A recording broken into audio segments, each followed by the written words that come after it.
हरा रंग सुनहरा में बदलने लगा है।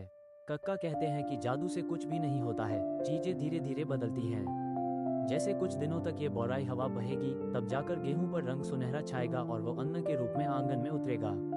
कक्का ठीक कहते हैं। हवा को गौर से देखिए, इन दिनों ये कैसी कैसी हरकतें कर रही है। सड़क पर धूल उड़ा रही है, वृक्षों की शाखों को डुला रही है। कभी पश्चिम से बहने लगती है, कुछ देर ठिठकती है, फिर पूरब से बहने लगती है। जब पूरब से बहने लगती है तो लगता है कि मेघ छाने लगे हैं। देह में आलस भर जाता है, माहौल ठंडा हो जाता है और धरती पर छांव पसर आती है। लेकिन फिर हवा थम जाती है और जब पुनः शुरू होती है, लोग महसूसते हैं कि वह पश्चिम से बहने लगी है। क्षण में पासा पलट जाता है।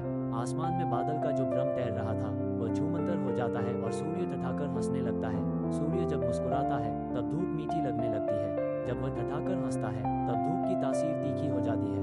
लोग महसूस करते हैं कि हवा जो बह रही है उसमें सूर्य का ही सब मिला हुआ है। सूर्य के पास है भी क्या सिवाय गर्म एहसास के।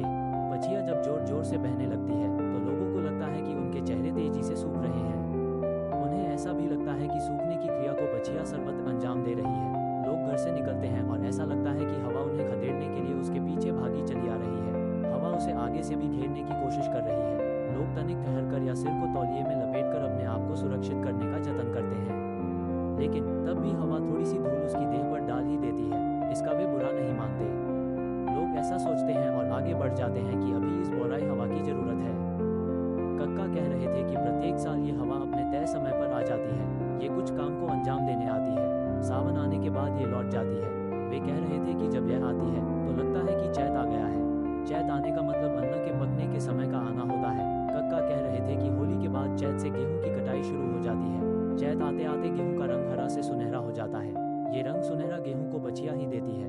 कक्का ने बताया कि जब होली के दिन नजदीक आते हैं, पछिया खेतों में उतर जाती है और फसल को थिरकने के लिए एक ताल देती है। फसल ऐसे झूमती रहती है जैसे सावन में मोर नाचता रहता है। इसी दृश्य को देखकर सूर्य की खुशी का ठिकाना नहीं रहता है और वे ठठाकर हंसने लगते हैं। तब सूर्य और पछिया आपस में मिल जाते हैं और गेहूं पकाने के काम में लग जाता है। दीवानी होकर बह रही पछिया को लोग महसूसते हुए